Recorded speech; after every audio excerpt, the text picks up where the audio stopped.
ನಗರದ ಪ್ರತಿಷ್ಠಿತ ಡಿಬಿಎಸ್ ಶಿಕ್ಷಣ ಸಂಸ್ಥೆಯಲ್ಲಿ 2025-26ನೇ ಶೈಕ್ಷಣಿಕ ಸಾಲಿನಲ್ಲಿ ಪ್ರೌಢಶಾಲಾ ಪದವಿ ಪೂರ್ವ ಕಾಲೇಜುಗಳಲ್ಲಿ ರ್ಯಾಂಕ್ ಪಡೆದ ವಿದ್ಯಾರ್ಥಿಗಳಿಗೆ ಸಮಿತಿಯ ಅಧ್ಯಕ್ಷರಾದ ಕೆ ಬಸಪ್ಪಗೌಡ ಅಭಿನಂದನೆ ಸಲ್ಲಿಸಿದರು. ಸುದ್ದಿಗೋಷ್ಠಿಯಲ್ಲಿ ಮಾತನಾಡಿದ ಅವರು, 83 ವಸಂತಗಳನ್ನು ಪೂರೈಸಿದ ನಮ್ಮ ಸಂಸ್ಥೆ ಈ ಬಾರಿ ಉತ್ತಮ ಫಲಿತಾಂಶ ನೀಡಿ ರಾಜ್ಯದಲ್ಲೇ ಪ್ರಸಿದ್ಧಿಯಾಗಿದೆ ಎಂದು ಹರ್ಷ ವ್ಯಕ್ತಪಡಿಸಿದರು. ನಾವು ಒಂದು ತರಹ ಈ ಯಕ್ಷಗಾನದಲ್ಲಿ ಭಾಗವತರಿದ್ದ ಹಾಗೆ ಅಥವಾ ಸಂಸ್ಕೃತ ನಾಟಕದ ಸೂತ್ರಧಾರಿದ್ದ ಹಾಗೆ ರಂಗಕ್ಕೆ ಹೋಗಿ ವೇಷ ಕಟ್ಟಿ ಕುಣಿಯೋದು ಟೀಚರ್ಸು ಮತ್ತು ಮಕ್ಕಳು.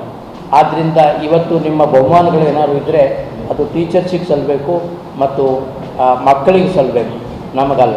ಅದನ್ನು ಸ್ಪಷ್ಟಪಡಿಸ್ತಾ ಇದ್ದೇವೆ. ಈ ವರ್ಷದ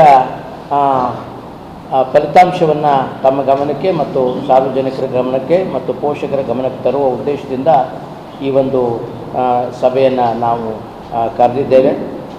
ಈ ವಿಚಾರದಲ್ಲಿ ಒಂದು ಸುಮಾರು 80-85 ವರ್ಷಗಳ ಅವಧಿಯಲ್ಲಿ ಅತಿ ಹೆಚ್ಚಿನ ಗಳಿಕೆಯ ಫಲಿತಾಂಶ ಸಿಕ್ಕಿದ್ದು ಬಹುಶಃ ಈ ವರ್ಷ ಅಂತ ಹೇಳಿದರೆ ನಾನು ಹೆಮ್ಮೆ ಅಂತೇನು ಭಾವಿಸೋದಿಲ್ಲ.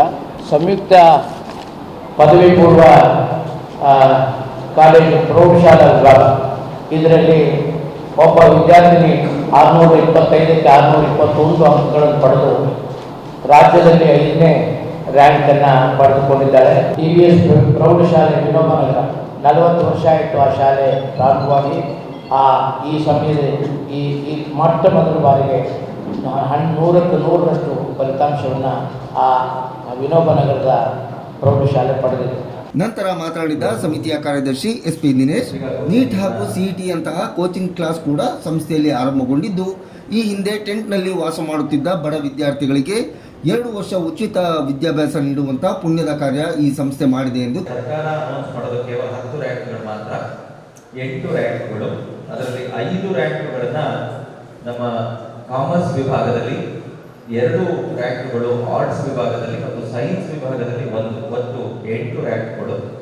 ಹಾಗೆಯೇ ನಮ್ಮಲ್ಲಿ ಕಾಮರ್ಸ್ ವ್ಯಾಸಂಗವನ್ನು ಮಾಡ್ತಕ್ಕಂಥವರಿಗೆ CA ಕೋಚಿಂಗ್ ಅನ್ನು ಕೊಡ್ತಕ್ಕಂಥ ಒಂದು ವ್ಯವಸ್ಥೆಯನ್ನು ಕೂಡ ನಮ್ಮ ಶಿಕ್ಷಣ ಸಂಸ್ಥೆ ಮಾಡ್ಕೊಂಡು ಬರ್ತಾ ಇದೆ. ಹಾಗೆಯೇ ಕೋಚಿಂಗ್ ಕ್ಲಾಸಸ್ ಕೂಡ ನೀಟು, JEE ಮತ್ತು CET ಈ ಥರದ ಕೋಚಿಂಗ್ ಕ್ಲಾಸಸ್ಗಳು ಕೂಡ ನಡೀತಾ ಇದೆ. ಹೈಸ್ಕೂಲ್ನಲ್ಲಿ ಕೂಡ ಅತ್ಯುತ್ತಮವಾದಂತಹ ಒಂದು ಸಾಧನೆಯನ್ನು ವಿದ್ಯಾರ್ಥಿಗಳು 625ಕ್ಕೆ 621 ಮಕ್ಕಳುಗಳು ಮಾರ್ಕ್ಸ್ ಅನ್ನ ಈ ಸರಿ ತೆಗೆದಿರ್ತಕ್ಕಂಥದ್ದು ಕೂಡ ನಮ್ಮ ಸಂಸ್ಥೆ ಇತಿಹಾಸದಲ್ಲಿ ಒಂದು ಸಾಧನೆ. ಈ ವರ್ಷ ಅನೌನ್ಸ್ ಆಗಿರುವಂತಹ ಮೊನ್ನೆ ನಡೆದಂತಹ ಕಾನ್ವೊಕೇಶನ್ ನಲ್ಲಿ 6 ರ್ಯಾಂಕ್ಗಳು ಮತ್ತು 3 ಗೋಲ್ಡ್ ಮೆಡಲ್, 1 ಕ್ಯಾಶ್ ಪ್ರೈಸ್ ಅನ್ನು ಕೂಡ ಕೊಟ್ಟು ವಿಶ್ವವಿದ್ಯಾನಿಲಯ ನಮ್ಮ ವಿದ್ಯಾರ್ಥಿನಿಯರಿಗೆ ನೀಡಿರ್ತಕ್ಕಂಥದ್ದನ್ನ ನಾವು ಒಂದು ರೀತಿ ಸಂಭ್ರಮದ ರೀತಿಯಲ್ಲಿ ಇವತ್ತು ಆಚರಣೆಯನ್ನ ಮಾಡ್ತಾ ಇದ್ದೇವೆ. 2 ವರ್ಷಗಳ ಕೆಳಗೆ ಏನು ಸಹ್ಯಾದ್ರಿ ಕಾಲೇಜಿನ ಬೈಪಾಸ್ ಇದೆ, ಅದರ ಪಕ್ಕದಲ್ಲಿ ಟ್ರೈಬಲ್ಸ್ ಟೆಂಟ್ ಹಾಕೊಂಡಿದ್ದಾರೆ. ಆ ಟೆಂಟ್ ಹಾಕೊಂಡಿರ್ತಕ್ಕಂಥ 2 ಮಕ್ಕಳು, ಗಣೇಶ್ ಮತ್ತು ಸವಿತಾ ಸುಜಾತ, ಅಣ್ಣ ತಂಗಿ 2 ಪತ್ರಕರ್ತರೇ ನಮ್ಮ ಹತ್ರ ಕಳಿಸಿದ್ರು. ಅವರು ಪತ್ರಕರ್ತರುಗಳು ನಮ್ಮನ್ನು ಕೇಳಿದ್ದೇನಂತಂದ್ರೆ, ಫೀಸಲ್ಲಿ ನೀವು ಸ್ವಲ್ಪ ಕನ್ಸೆಷನ್ ಕೊಡಿ ಅಂತ.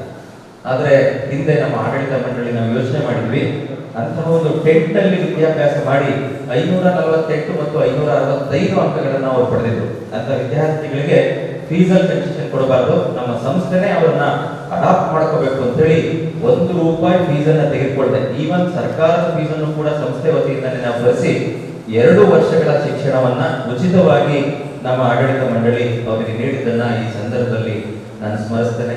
ಈ ತರದ ಒಂದು ಅಭಿವೃದ್ಧಿಯ ಪಥದಲ್ಲಿ ಮತ್ತು ವಿದ್ಯಾರ್ಥಿನಿಯರಿಗೆ ಅತಿ ಹೆಚ್ಚು ಸೇವೆ ಮಾಡತಕ್ಕಂಥ ಒಂದು ಶಿಕ್ಷಣ ಸಂಸ್ಥೆ ವಿಚಾರವಾಗಿ ನಮ್ಮ ಶಿವಮೊಗ್ಗ ನಗರ ಮತ್ತು ಜಿಲ್ಲೆಯ ಎಲ್ಲ ಸಾರ್ವಜನಿಕರಿಗೆ ಸಂಸ್ಥೆಯ ಒಂದು ಹೆಗ್ಗಳಿಕೆಯ ವಿಚಾರವನ್ನು ತಿಳಿಸುವ ದೃಷ್ಟಿಯಿಂದ ಇವತ್ತು ಒಂದು ಪತ್ರಿಕಾಗೋಷ್ಠಿಯನ್ನ ನಾವು ಕರೆದಿದ್ದೇವೆ.